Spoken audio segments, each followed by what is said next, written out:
All right, we are still live backstage. Episode 2014, Sytonnia here with the one and only Michael Baisden. Hello there, Mr. Baisden. How you doing? Good. You look very sharp and dapper today. Good to be back. Good to be back. Well, you don't have to dress up for the ladies. It is for sisters only. It so I had to is. put the outfit on, you know. And they appreciated it, too. I heard. Make one heck of an entrance, Mr. Baisden. Thank you very much. Thank you very much. Well, let's talk a little bit. What have you been up to? How's life after radio? Everything, man. First of all, mentoring, which is my passion. I actually moved to Orlando to mentor 26 young men at Evans High School. Wow, okay. Paying their way through college. We're mentoring them. We're spending time with them, finding them individual mentors, as well as going into the school every week. So I really enjoyed it. That's my passion. The new book, Raise Your Hand If You Have Issues. And, of course, the stage play, Me and Cry in the Dark, which we're actually doing auditions here today. Now. Yes. Well, are y'all done yet? Because No. What are y'all looking for exactly? We're looking for everything. You know, some of the main characters are still casting. We want to introduce some new faces. As you know, it's about 4 friends. Yes. This is part 2. And we're trying to find some really great actors to play these roles and bring it to life. Well, I'm about to walk down the hall and get my little audition. We do have a card for a vixen. Yes. No, seriously, I'm not joking. No, I know you're not, and neither am I. So we're both on the same page. All right, let's do this. And of course, your books as well. I mean, one of my first times being exposed to you was in Orlando, and you were doing a book signing, and I got to meet you, and everyone was really excited about it. So penning books is just another passion of yours. That's so what tell I us love about to do. the You new know, those are the sort of things you do for the rest of your life. Writing is what I do. I actually wrote the script for Me and Cry in the Dark. Oh, wow. The Maintenance Man stage play will be right after this, and we'll be working with you guys next year and doing some casting for the Maintenance Man. And that was from the book. Yeah, that's a really hot one. This is part 2 of Maintenance Man 2. That'll open in 2016. Me and Cry in the Dark opens, of course, in January of next year, 2015. So everything is getting real busy right now. Hell, I need a job so I can get some rest.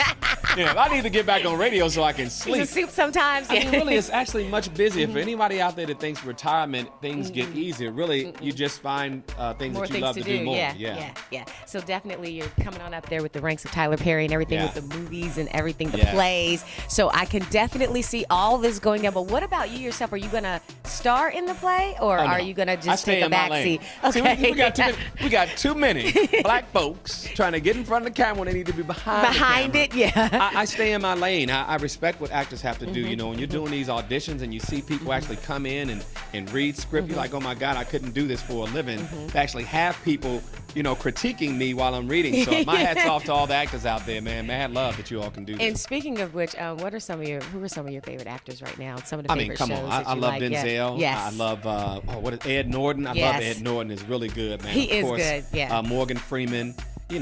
Old school guys. Man. And what about, a lot of people have been talking today about How to Get Away with Murder. Are you watching the new show? No, I don't get a Shonda's chance to watch much television, because we're producing music and writing for the new play. He's so busy, right now, y'all. I don't get to see any television. So we I heard love it's a great show, It though. And I'm a is. huge fan of my homegirl, Shonda Rhimes. What she's doing is changing the game through the quality of her writing. And I think that is really the message right now, is to have really good writing, really good characters, and diverse cast. Yes. It's not about being a black thing. We don't live in a black world anymore. And I don't want to do black radio. Right. I want to do good radio, which has always been my mindset. And it's like, that's one thing I love about her too, because it's just, you're right, she's opening those doors, and like when you watch her shows, you don't know what you're going to get in terms of relationships or who's dealing with who, and I think that definitely adds quality writing. And she told the story about being on paternity leave, and she was watching a lot of television at the time, and she said, you know what, I really want to have an impact on television. And look, now she's doing it. And just like impacting other people's lives as well. Like for instance, Viola Davis. She was talking about how she's never been able to play a role like this, where she's kind of sexy and smart and all at the, absolutely all in one. She's usually one or the other, or And it's our job as writers. That's why I like to create diverse, complex characters who are black and white and Latino. We actually have a Latina in the stage play, and in Maintenance Man, we're going to have a Latino male, a white male. I mean, our forms of entertainment have got to reflect society. We don't live in an all-black world, and most black people have friends of different races. Same with blacks, whites, and Latinos. So it's okay to tell a story with a black lead, but you still don't have to have a whole black cast to tell the story. Even with that, the families are so blended now. That's right. You've got to Mine represent is that. Yeah, mine is too. Yeah. So, well, he is here, you guys, and I'm going to get my audition on. Y'all think I'm joking, but I'm about to get in where I fit in. You would be great for Valerie. No, I'm serious. I really want to read for it. I'm going to go down and try Live your dream. Do it. Well, thank you, Mr. Baisden. Thank you so much for having me. FSO 2014. Don't move.